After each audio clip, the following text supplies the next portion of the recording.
Welcome, everyone, to today's episode. I'm JJ Flazanes, your producer and empowerment strategist. Thank you for downloading today's episode. Today is the second episode that we're doing with Val Hart. She is the real Dr. Dolittle, and I'm excited to bring to you today's conversation about what animals are here to teach us. Now, if you don't have pets, or if you really don't work with animals at all, it's still going to have a lot of value because animals are going to reflect back to us just like people will. And so I invite you to listen to today's show with that in mind.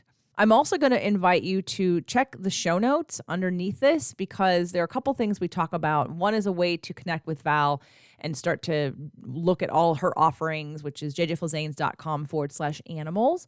That would be the place to start. But I also mentioned that I have a course about strengthening your intuition, which I do, and I don't talk about it that often. So if you didn't know that, I have a course that you can take. You can sign up and just get going right now. It's called Strengthening Intuition. I did do it live one time, but now it is available at all times for you to purchase and start practicing because our intuition is just like exercise. The more you do it, the better you get at it. And that link is jjflazanes.com/intuition. Let's tell you a little bit more about Val. In case you missed the first show, Val Hart started communicating with animals in 1993 when an injured mare spontaneously told her why the wound on her hip wouldn't heal. Astonished, they witnessed the wound simply disappear right before their eyes while the horse shared her story. People come to Val with their pet problems, and then Val helps the pets with their people problems. Today, Val is called the real Dr. Dolittle and is the founder of the Hart School of Animal Communication. She hosts the best online animal talk coaching and mastery club in the world, and she believes that anyone who loves animals can learn to speak their language. Val is a best-selling author, a TEDx speaker, has been a featured expert on ABC, NBC, and Fox News, as well as in People Magazine, My San Antonio, and Great Day San Antonio. Val also created the Heart Wisdom System for solving problems with pets. Her work includes communication, intuitive medical scanning, quantum leap therapies, and the Body Talk system. I'm looking forward to how you love today's show. Again, please check the show notes for all the links mentioned and enjoy the show. Welcome to the show, everyone. Today we have back a very special guest, Val Hart. She is the real Dr. Dolittle, and you've heard her before on the show talking about communicating with your animals. And today we're doing a video. So if you're listening to this on the podcast, come on over to jjflazanes.tv so you can see this video and see her shining, smiling, loving face, talk to you about your animals.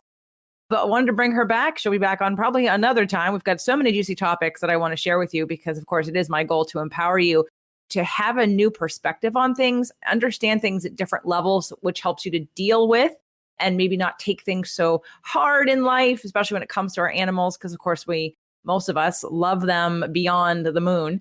And so then when we think about them, we have a heightened sense of emotional response. And so we want to tackle that a little bit. So Val, welcome back to the show. Hey, JJ, I'm delighted to be here. Thanks. I heard a lot of great things about our first episode, and people were like, that's amazing. And I will report that while we're not fully through the domino needing to be with Doug as much, maybe it's a little bit better. But I will tell you that her fur has come back and she is not over cleaning anymore. And it happened pretty quickly after we talked. So that's been nice because I've had more than one person deal with that issue and it hasn't gotten resolved. So even amongst the boxes that we're living in right now in our move, she is not stress cleaning anymore. And so thank you for that. And Sugar is no longer the first person to wake me up, the first cat. She'll only come after Luna has said, hello, Mom, it's time for me to eat now. And it's about 4 a.m. So at least, they allow me to sleep till 4 now. So this is good. That's an improvement. It's an improvement. So we're gonna keep working on that because we're gonna work on that, honey. I know. You and I have separate time set aside where I've hired Val to help me with Sugar's health and then everyone's health and definitely behavior. Since we're moving, I don't want my couches to be all scratched up. So today, what I thought we could talk about is, people heard that first show, and there's often that line of, well, I probably need to hire her. Well, yes, get on her schedule because she's very booked, but. And then there's okay, how do I do it myself? And we went over some of the things that people could do in terms of the pictures. You gave us that sort of that ESP conversation in visual, emotional frequency relaying to the animal.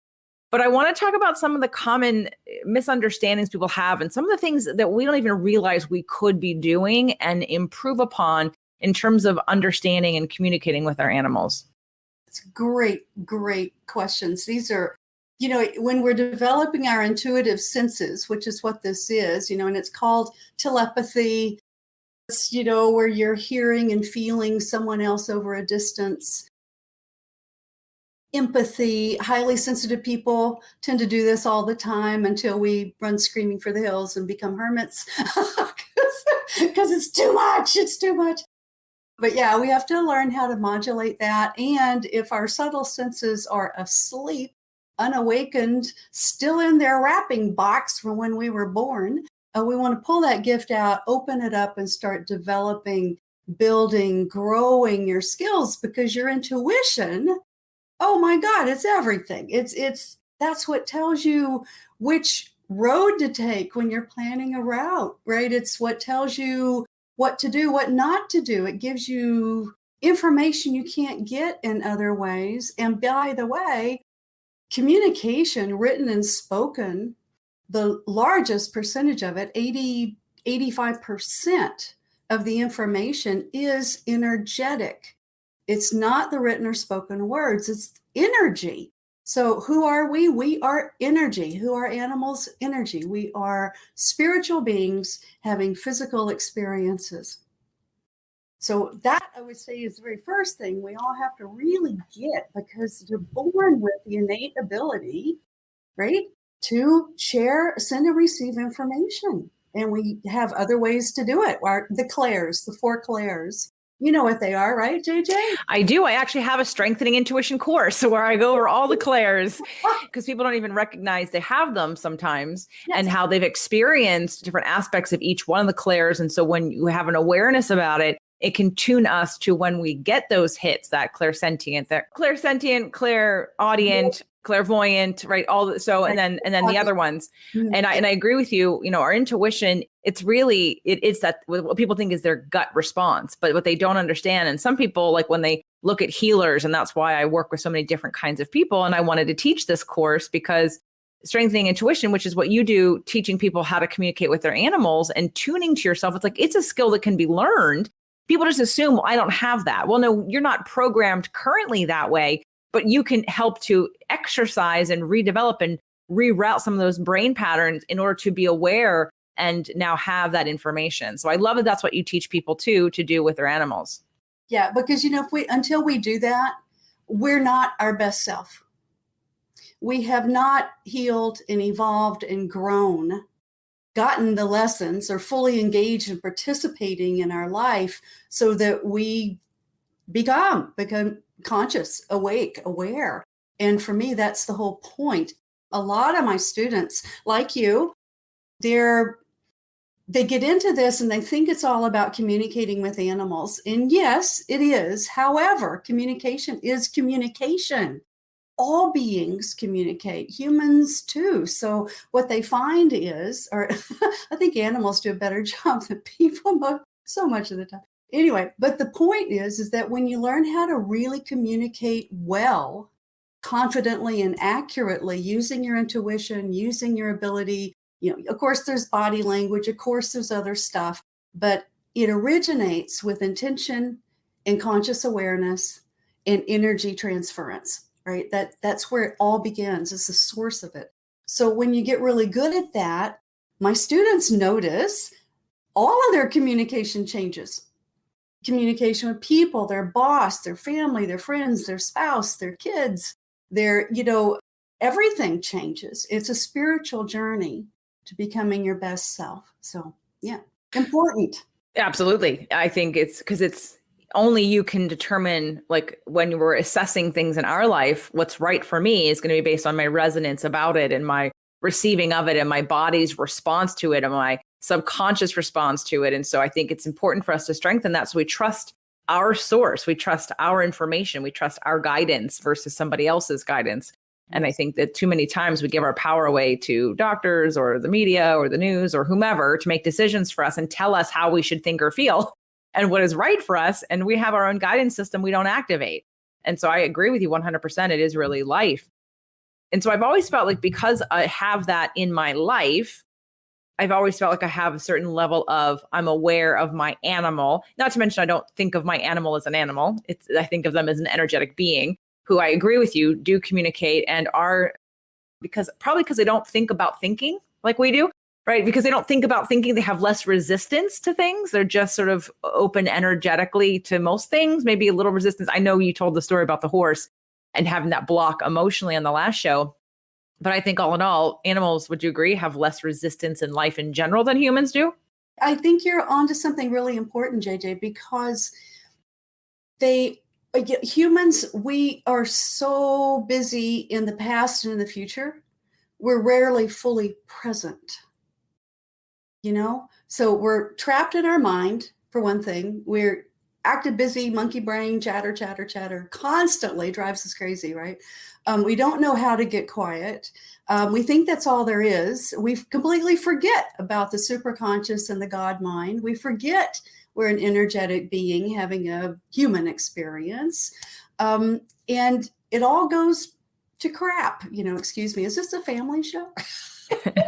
Don't worry. No, we say bad words all the time. Oh, good. I love that. Good. I like bad words. So anyway, but it's what was I saying? I forgot what I was saying. But it's really, really important knowing what you truly feel and remembering that emotions are energy in motion.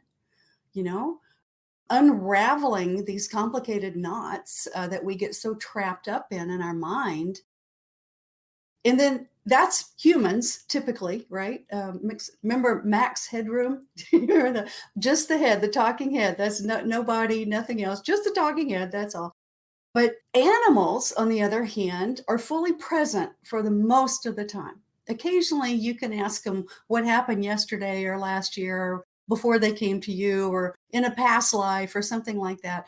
And they know they can access that information, but they don't live there. They don't worry or fret about what's going to happen next year or next month or tomorrow at work or what's so-and-so. They don't do any of that. They're fully present right here. They're not resisting life. They're living it, right? They're engaged with it. Their senses are aware, subtle and physical. They're in tune. Did I tell you about the time my cat, Tuffy Tiger, taught me how to purr? No. Oh, what a sweet experience. When you're with a cat and they're purring, right? So it's a gift. It is such a gift. All cats all around the world purr at the same frequency. This has been documented, researched, scientists have confirmed. But that frequency is a healing frequency, very specific.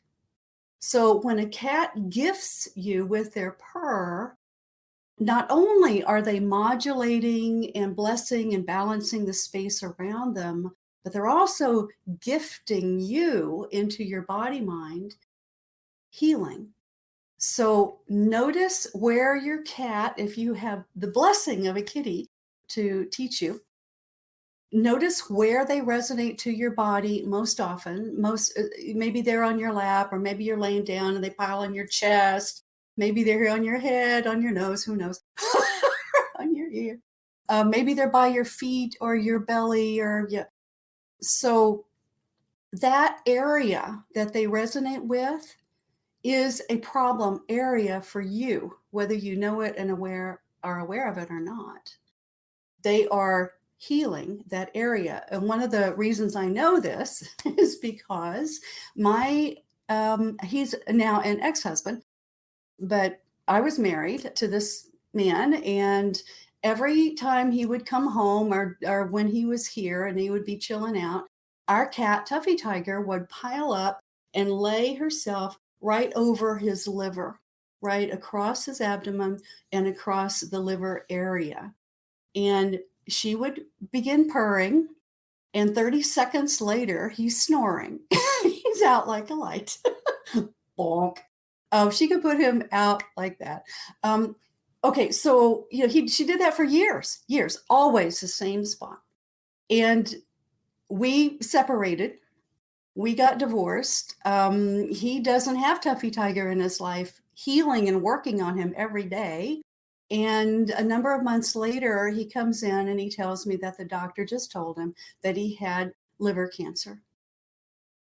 And she had been cleaning and clearing and mitigating and slowing that or healing it for years. And then when he's gone, he doesn't have those daily treatments.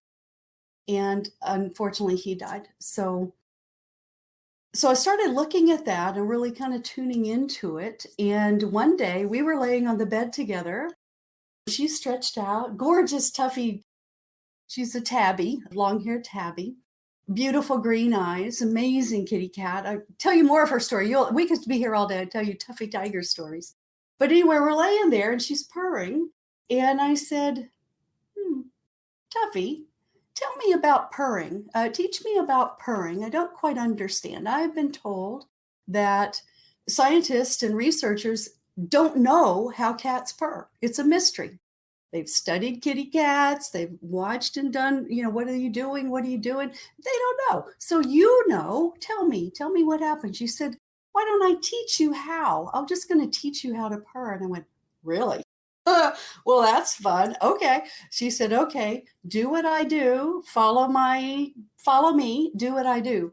And so we're laying there stretched out on the bed together and she's purring like a freight train, right? And I'm breathing with her. And then I'm tuning into the flow of energy, right? And she shows me, and I'm seeing it with my subtle sense, clairvoyance. I'm watching the flow of energy through her body. Do you know Tai Chi or Qigong? Have you done any of that sort of work? I have a little bit of a familiarity to it, but I'm not an expert by any means. Got it. So what it reminded me of is opening and closing the gateways in the body. This is a Tai Chi. It's a Qigong martial art thing that they do. And so she's pushing energy through her body and then pulling it. And it's like, flow it, send it, pull it. Flow it, send it, pull it. There's breathing and it's strong. And I'm beginning to do it in my own body and I'm beginning to vibrate. It's so cool. And I'm going, how am I doing? How am I doing? And she said, keep practicing. Keep practicing. And so we're so in tune. JJ, it was so much fun. We're so in tune and we're breathing and we're flowing and the energy is just like, whoo, and rocking and rolling kitty style. And at one point there was a noise or something outside. The exact same time. I mean, I felt it. I heard it just as she did. I mean, we're so in tune. We both looked and then we looked at each other and just continued to flow. It was so awesome. And I have to tell you, I felt so good afterwards. It's like I'd had a whole body cleansing. So just remember, when a cat gifts you with their purr, feel it, pay attention, right? Shut off your mind, feel that energy and see if you can tell where they're sending it. Because it's not just, oh, I do this thing called purring and I'm making biscuits, on your leg or lap and poking you with my toes. It's way beyond that.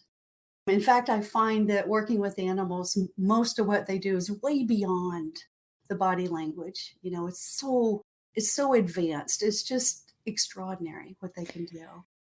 So talking about them sending energy and healing, which I totally understand, get, and know, and in retrospect, thinking about all the cats and how they all lay on me in the same place, pretty much, unless I have all three of them, in which case they're all in different places. But the cats, oh yeah. Oh, I get lots of healing. I have pictures of me with all three cats on me all the time. Thank you, yes.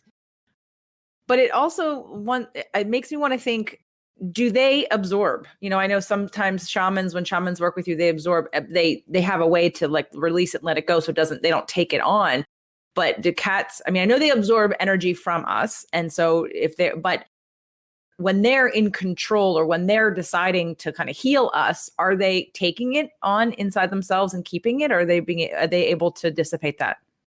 What a great, great question.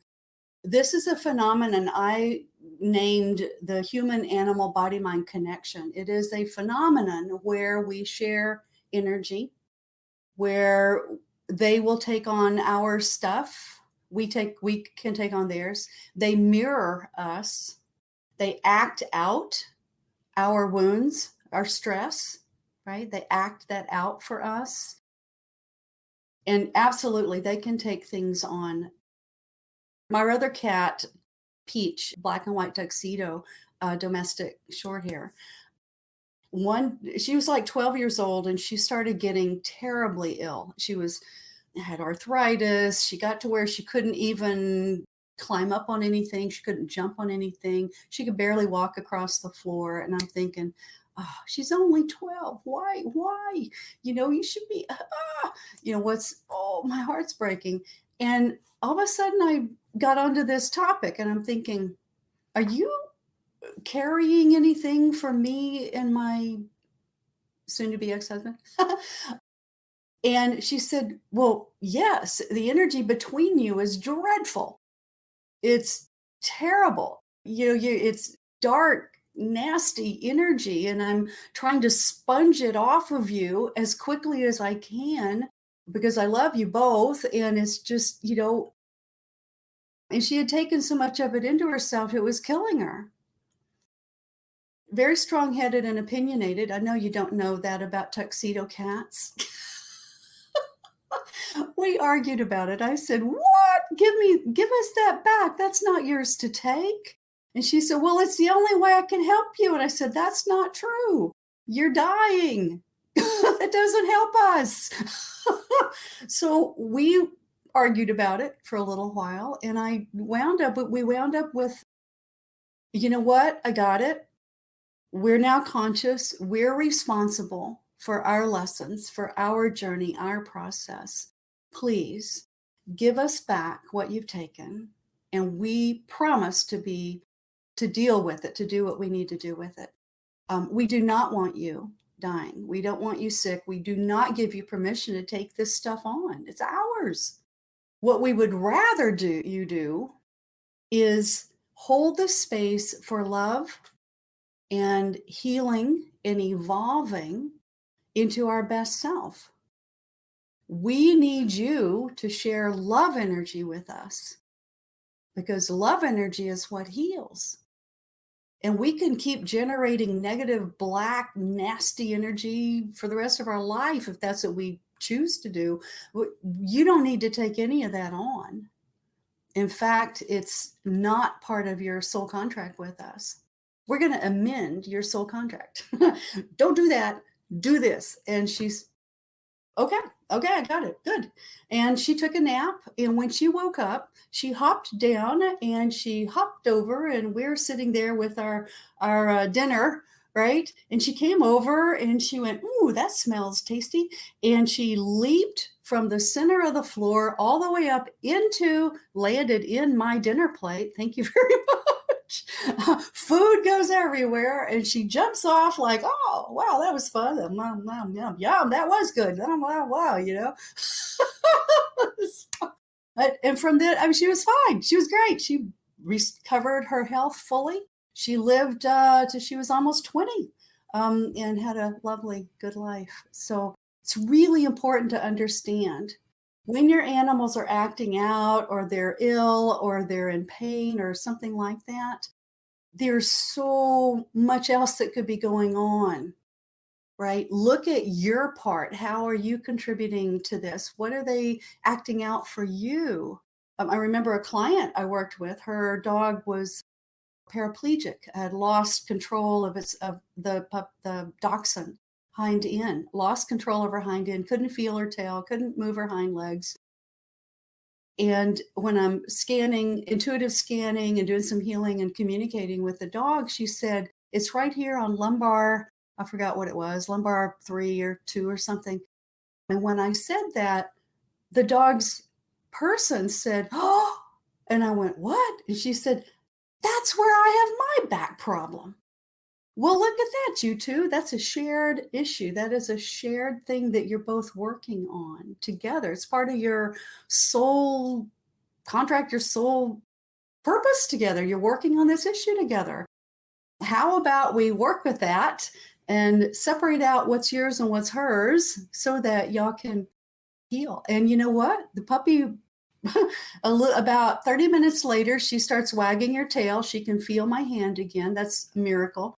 And I don't know, about 30 more minutes after that, she was up and able to walk and getting her, not great, but she was up and on using all four legs. So you never know where this stuff comes from until you communicate, until you ask these questions.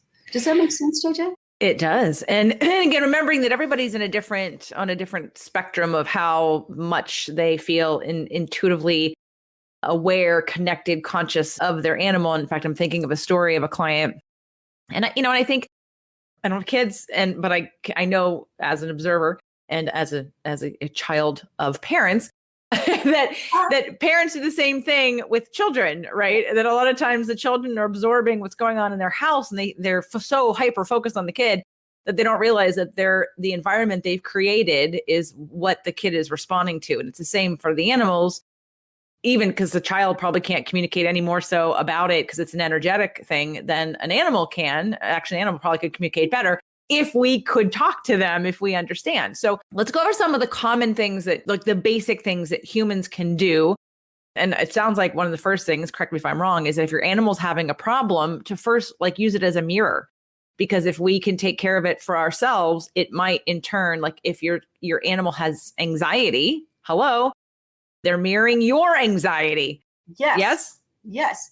If you're fearful, they're going to be fearful. If you're angry, they're going to look for what is it that's making mom angry, or dad. And often aggressive behavior is nothing more than that. You're upset about something, you're afraid of something, whatever, and they're there your dog especially is there to protect you. So they're looking from their viewpoint, what is it that's making mom so upset? Oh, every time she sees so-and-so walking their dog, she gets nervous. That must be it. I'm going to run them off, right? They see things from a unique viewpoint in their own perspective and their own instinct and genetics and experiences and education, training, and all that stuff. They put it all together and they try to help you. And if you haven't talked to them about it, you haven't had that heart-to-heart, mind-to-mind conversation yet, then you leave them to make it up on their own, and that's not a good thing. Kitty cats tend to be much more sensitive to psychic attack, to emotional imbalances, to energy disturbances, disturbances in the field, right? Or in the force. Dogs tend to be more interested in physical territory. So what's coming into our space that's got mom all upset, or dad, so talk about it. It's like, what are you really afraid of? And in our day and what's going on in the world, there's a lot of things that have a lot of us pretty upset. We're struggling. But if we don't tell our pets, they don't know they didn't watch CNN and the news. They don't see, if they saw a fox that had four legs and a bushy tail, I don't know. Right. So talk to them, tell them what's annoying you, what's upsetting you, what are you worried or afraid of? And when you see it and feel it and say it, like I taught y'all in the first interview, right? When you see it, you put it all together, see it in your mind, feel what you're feeling that matches your story, and say it, and then spin the story so it has a positive, happy ending. Your pet can get it. Then they go, oh, you're worried about some asshole at work. Oh, now I understand. Oh, it's not about the dog, the neighbor dog, or the whatever at all. It's about some gut person I don't even know. What do you need from me, mom or dad? And you'll say, let's just play a game, or, let's just hang out. It's, let's just, whatever, right? Have the conversation. Then they know how to help. Tell them what they can do to help you. They don't know. You're going to have your child make it up. They'll try, but they might not get it right. So, well, I also think people think their animals sometimes and I hope this isn't going to sound too bad, but sometimes like the less conscious people in the world think that their animals are like stuffed animals. Like they should just be happy when I want them to be, give me attention when I want it, and leave me alone the other however many hours of the day. Domino keeps begging to go outside. We currently live in a condo community and we just bought a house. So we'll be moving and we have a half of an acre and we're going to build a catio and it's going to be amazing for them.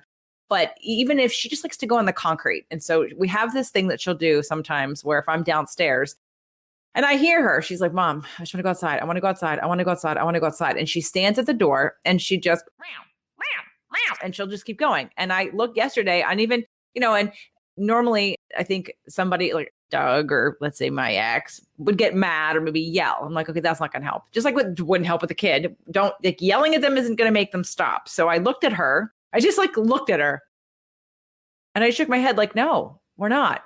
And I just looked at her and she's like, okay. And then she came over to me, but it was an understanding of like, I treat her like a human in a way because it is again, an energetic conversation. And all I had to do was look at her like, we're not going outside right now.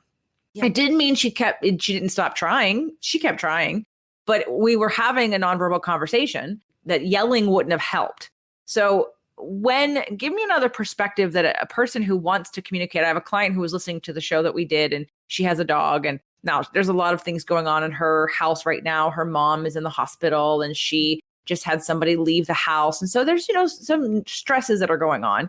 But what can a person do that they don't even think to do that will help any situation or help them to, again, tune to? And now, of course, Val has a class and she teaches people how to become more intuitive and how to work with animals like she does. So again, if you're interested in that, please go to jjflazanes.com/animals. You're going to start there. You're going to get the free download about communicating with your animals. But there are a lot of different programs that you could do, especially if you're someone who is an empath and you do have any of the clairs and you want to be able to do this. She's got a thriving business, so please check that out. You also can hire her. But again, we're here to empower all of you to get better at doing this basic, simple thing, because again, it is about strengthening your own intuition. So what are some of the things that we can do, the normal lay person? Now, again, we did go over this in the first episode. So if you haven't heard the first episode we did, Val went over how to communicate, and it was this 3-step process. But what about the quick little tips that people forget? Yeah. Very good. One thing I wanted to note about Domino and you, she's at the door and she's trying to get your attention, and you gave her attention. You acknowledged her. You said, I get it, right? She felt heard. She felt respected. And you were clear and you said, not now. She went, oh, okay. How simple. How wonderful. No need to yell. There's no. Would you do that to your child is over there going, hey, Mom, can I have a candy or something? You're going to go, not now and not till after dinner. I don't know. Talk to them. Communicate. Okay. So anyway, it's all about communication. So typically we forget and we think, oh, they're not intelligent, or they don't really know, or they're not aware. They're just kind of, they don't really feel or think or reason, or they don't have a rich inner life like we know they do. But so that would be a mistake. Now, that would totally be a mistake. So for the person you were talking about, I'm so sorry. That's a rough thing to go through. Talk to your animals and tell them what's going on. Tell them where your loved one is that's in the hospital. Why are they in a hospital? What's happening to them? Are they coming home? When will they come home? Well, is there anything we could do to help them? Let's have this conversation with your pet. Really. Otherwise, it's like, well, a family member just disappeared and they never came back. We don't know what's going on. Mom's upset. Dad's upset, right? Whoa, something's terrible is happening. Maybe so, but if they don't know anything about it, how can they help you? Speaking of, how could they help you? Tell them what they can do. So one of the mistakes we often make is to overfocus on the negative and what's not working and what's like domino, meow, meow, meow, meow, fingernails on the chalkboard, right? Like, no, stop it. But it's like, tell them what you do want. So if we over focus and always correct the bad behavior, they don't know anything else. It's like, well, what else should I do? I don't know what to do. I'm not a plushie. I'm not an inanimate plushie toy that you stick on the shelf and leave me alone for 12 hours a day. No, I have a rich life. I'm living it 24/7, every second, every minute. I have all these gifts. I've got all this power. I've got connections to the universe and the angels and all this stuff. I'm a powerhouse of healing. I'm an angel in disguise. I'm a teacher. I'm a guide. Use me. That's why I'm in your life. It's part of our soul purpose together. It's why I'm here. I'm God's gift to you. I'm God's gift on loan to you. Use me. Tell me what you want me to do. Okay, if they're on the sofa, you don't want them on the sofa, and you're always yelling about them being on the sofa and seeing them on the sofa in your mind's eye. They don't know. They're on the sofa and you're all excited. Okay, you must want me to be on the sofa some more, right? As opposed to seeing them on the sofa, feeling how upset that makes you, and then going, what would make me happy is if you were over here in your own bed or, on your place or whatever. And then they say, oh, mom would be happier if I was over there. Oh, okay, I get it now. That's clear. So tell your pets, if someone leaves the family, divorce, separation, whatever, or child goes away to college or school or goes off to visit, who knows, whatever. Tell them, don't leave them in the dark. That's cruel. Right? Well, the average person is going to say, tell them. They don't understand English. Of course they do. Of course they understand English. They know Spanish and French. Right. Right. They know frequency. Yeah, exactly. Communication is communication. Speak it, see it, feel it. See it, feel it, say it, right? Whatever. Those are the 3 steps to send a message to an animal. Anybody can do that. All you have to do is see what you want them to see in your mind, visualize it, feel it. How would it feel if this was actually happening? And then tell them the story. Now, critical thing with storytelling, if it's a painful story, distressing story, a story that feels sad or angry or upsetting or something like that, don't be afraid of those emotions. Animals get it. What they don't get is when you try to pretend that you're feeling something you're not. When you gloss it over or suppress it and then pretend and you're all in your head because you can't feel your body, because if you felt your body, you'd be feeling all these painful, conflicting emotions. Well, and they're looking at you going, what the heck is wrong with you? I hear the words coming out of your mouth. I see what's in your head. And none of that matches with what's really going on in your body. You're so out of alignment. I don't know what to do with you. Right? So we have to get an alignment. We need to be congruent with the message we're telling. So if you're upset, feel upset. You're sad, feel sad. Cry. Okay, they get that. They know that. They get it. Feeling love, great. Share love, right? Share joy, share happiness, share what do you feel? Feel it, right? I think one of the biggest problems people often have is they feel things they don't know how to process. They don't know how to deal with. And so they just suppress and stuff it. And when you do that, you start degenerating energetically. You get sick. You're going to get pain. Your body starts breaking down, and your animals are clueless. They do not understand why you would be so out of alignment. Animals are never out of alignment. They are always congruent with who they are in any given moment. Does that make sense, JJ? Oh, absolutely. And, part of the practice, I think, correct me if I'm wrong, because it's the same thing for strengthening intuition. Too many times people don't recognize the difference between negative momentum that's out of alignment. So they'll have a thought, they're already out of alignment, they have negative momentum, and they'll think, oh, this thought must be true. No, that thought is out of alignment. That is not intuition. Your intuition is when you're in alignment, period. And then you get the information. But anything else, if you're out of alignment, is in a negative momentum, and it's like the train's off the track. And until you get the train back off the track, you're just going to keep hearing the squeaking.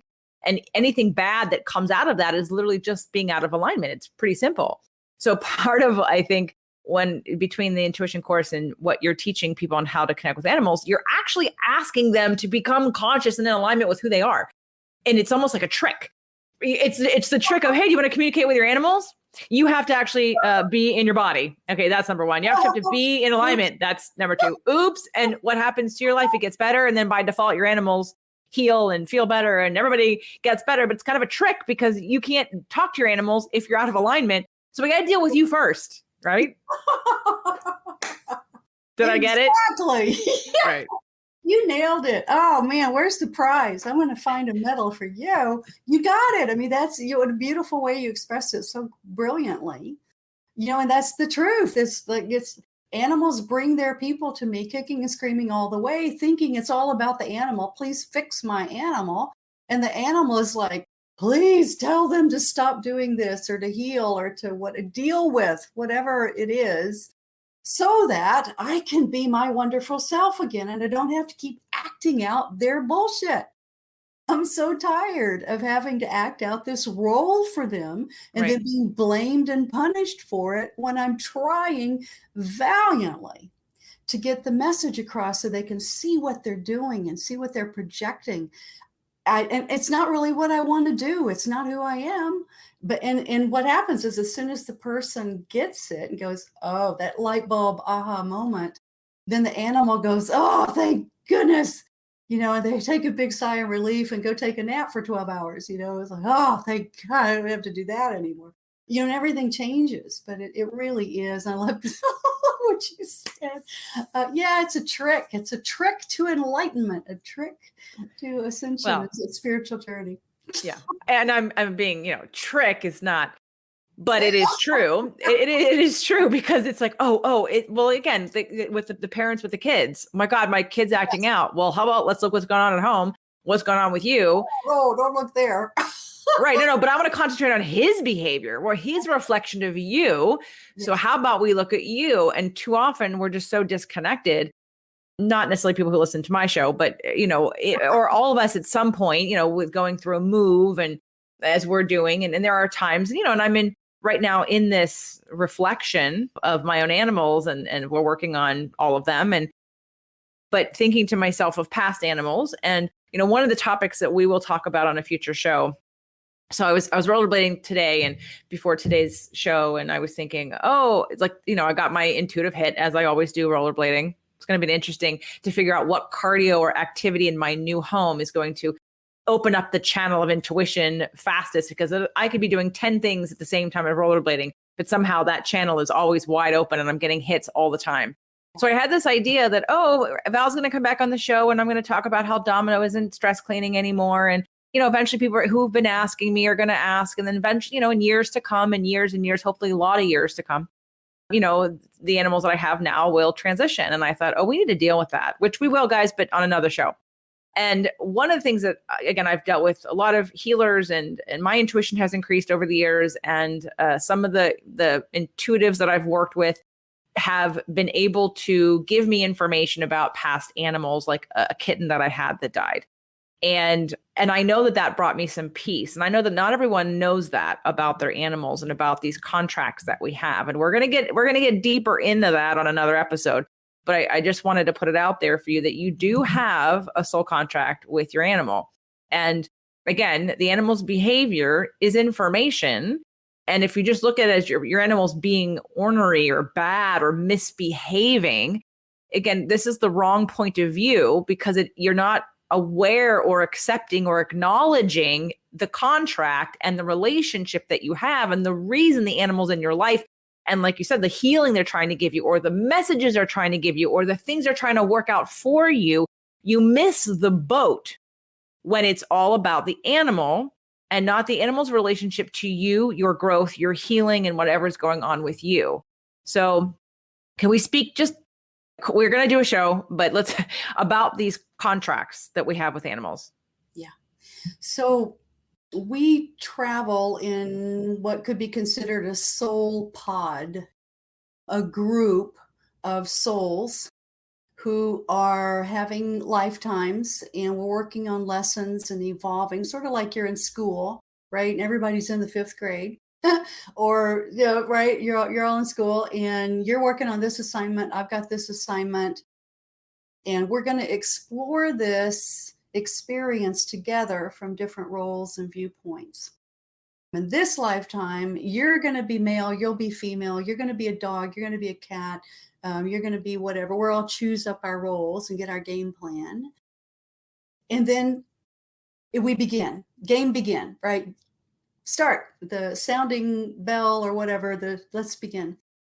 And then you live your life together and you have a purpose together. It's part of your contract. It's what you agreed to before you came here.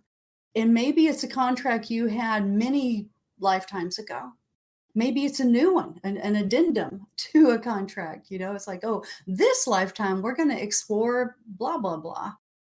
And this time we're going to trade roles. So last time you were the bully. This time I'm going to be the bully. And, and together we're going to heal and evolve and grow and expand our consciousness. And we're going to have, that's what we do. So does that make sense? Oh, it makes sense to me. And I've done a whole show on soul contracts of people. Yeah. But when this kitten I'd had her, and I went against my better judgment of giving her a shot. It was like her 3rd shot. And again, she was little. She was 2 months old, I think, at the time. And she only lived to 4 months. Or maybe 5. She didn't make it to 6, but she got FIP. And I was pretty convinced that it was because she was over chemicaled, that it triggered her body to, because everybody, again, FIP, by the way, has a coronavirus, is a coronavirus in cats, but it doesn't always manifest, and it's not always life threatening. But when it activates as FIP, it is often fatal.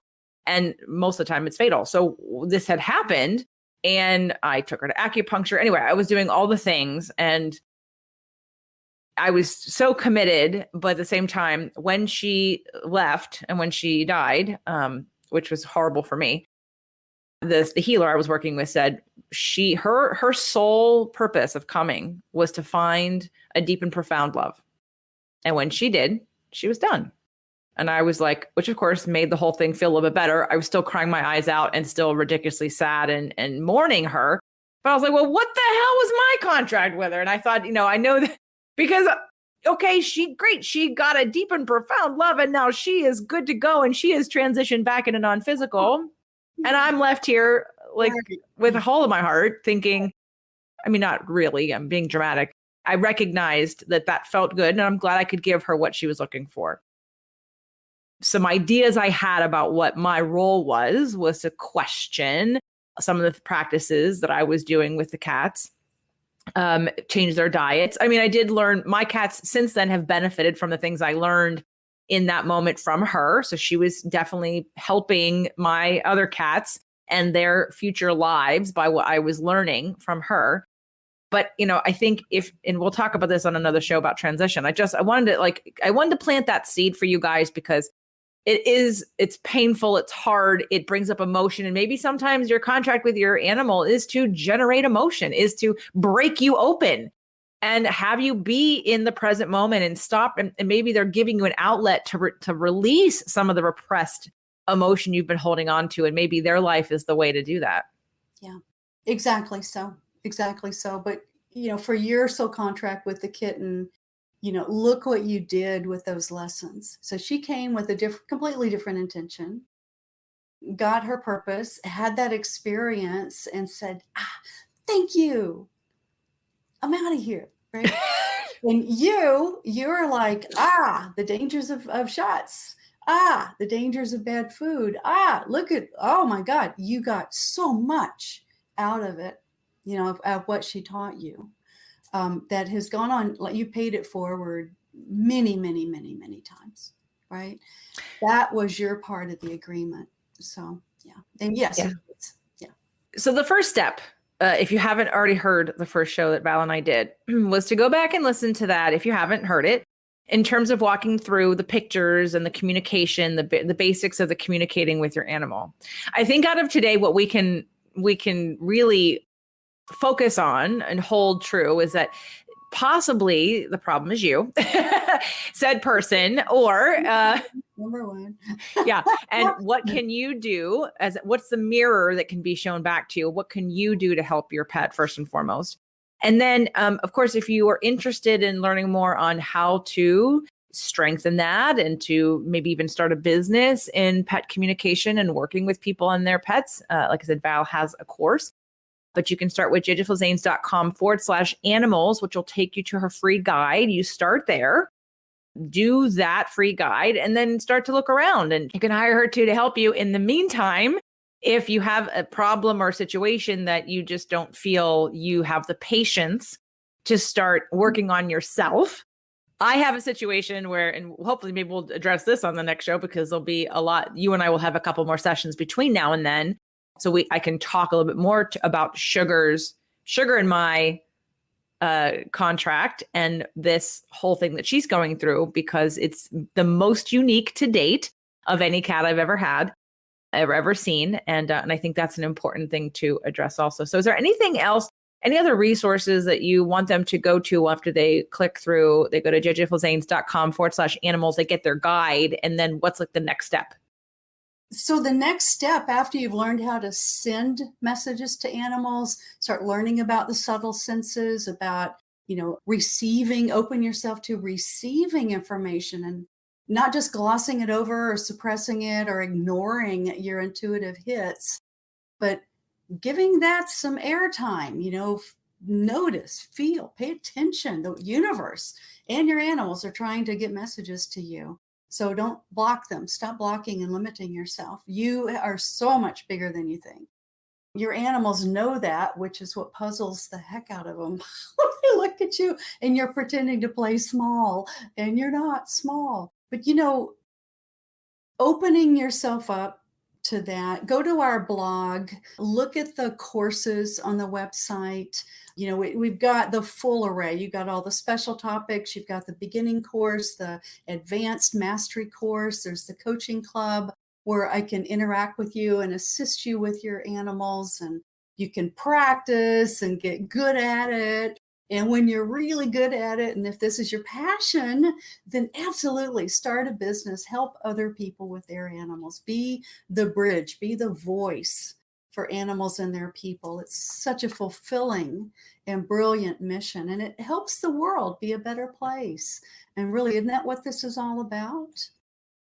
Absolutely. And you need help, just like I needed help. I started a certification because I can't have to teach people what I know to help other people, because I can't work with everybody, and Val can't work with everybody. It's just not enough time in the day, days in the week, weeks of the month, months of the year, and years of our life. We have to keep moving it forward. So if it's something that speaks to you, please get in touch with her. Make sure she knows that you heard her on these shows. Again, start off with going to jjflizanes.com/animals. It gets you in her system. It gets you the downloaded free book on how to start communicating with your animals. And then you have access to everything after that to just take a look and see what works for you. Now, if you would like to hire her, she is available. I'll just tell you, she is very busy.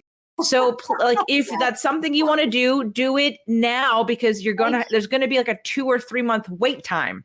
So I'm not kidding. So do it now if you want to sign up with her. Again, tell her you heard her on my show. Yeah. And I will be bringing to you my, results after the next couple of sessions, and the story about what's going on over here, so that you can hear in case it's happening to you or you're coming up against this type of it's very new for me, this situation with Sugar. And there was really nobody else, no vet was going to help me. Well, again, like I said, I have some healer friends and they don't really work on animals, even though they can. Why not go to the specialist that knows what they know and is specialized in your animals? Thank you. That would be me. That would be Val. Yes. Excellent. All right. So until next time, we are going to handle more of your soul contract with your pets, the reasons why your pets are here more deeply than this, and how to deal with the transition of the pet. Oh God, we'll have to talk about that movie that I hate. Hachi. Oh my God, that movie kills me. Do you know Hachi? Okay. We'll save it. That movie it killed me. I cried my eyes out and I said, I hate that movie. I hate that movie. But anyway, we'll get to that next time. So Val, thank you so much for being back on the show. Nothing to look forward to, eh? Bring Kleenex. So tip, bring Kleenex. Yeah, for the next show, bring Kleenex. Okay. Yeah.